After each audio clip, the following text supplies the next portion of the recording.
Halo nakama, siapakah Yonko terlemah di One Piece? Tadinya ini pertanyaan sulit, karena para Yonko semuanya disajikan sebagai ancaman besar. Bahkan saya rasa Angkatan Laut tetap akan mengerahkan semua kekuatan mereka untuk menghadapi Yonko terlemah. Selain itu, ada juga faktor misteri kekuatan dari Yonko seperti Shanks, yang belum diperlihatkan bertarung serius. Tapi kalau kita hitung Yonko era baru, sepertinya sih jelas siapa Yonko terlemah. Yang pertama adalah kalau dari segi bounty, Teach adalah Yonko yang bounty-nya diketahui paling rendah.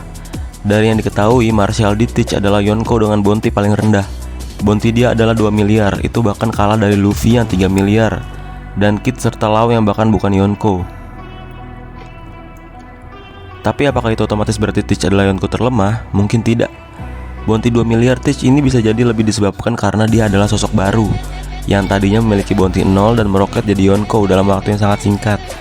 Kita juga tahu Teach itu jago menyembunyikan kekuatan dan rahasia. Saya curiga bounty 2 miliar itu karena Angkatan Laut tidak sepenuhnya tahu potensi kengerian Teach.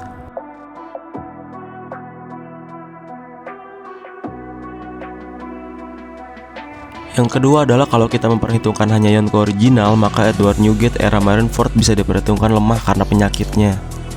Apakah orang yang mati berdiri dengan 267 luka pedang, 152 luka tembak, dan 46 kali ditembak meriam bisa disebut sebagai Yonko terlemah?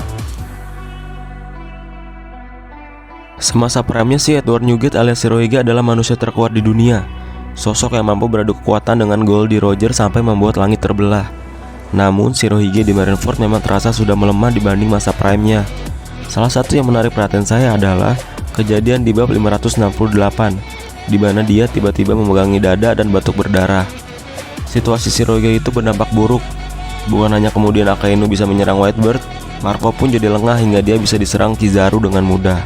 Shirohige sendiri sempat tak berdaya melihat Ace hampir dieksekusi di bab 569. Untung di bab itu Hosoku Haki Luffy masih mampu merubah para Algojo.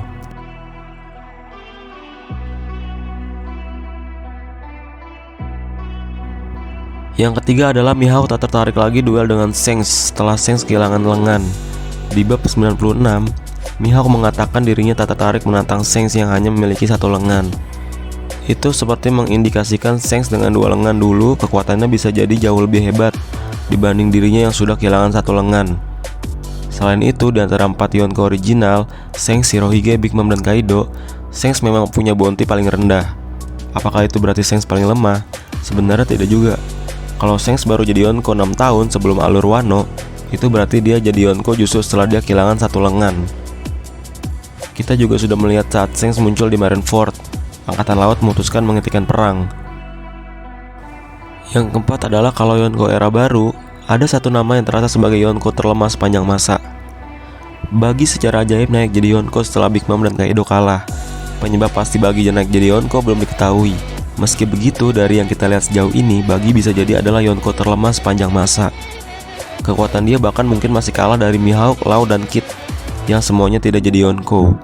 Tetap saja harus diakui dari jumlah kru, kekuasaan, dan pengaruh, Bagi memang sepertinya melampaui 3 itu.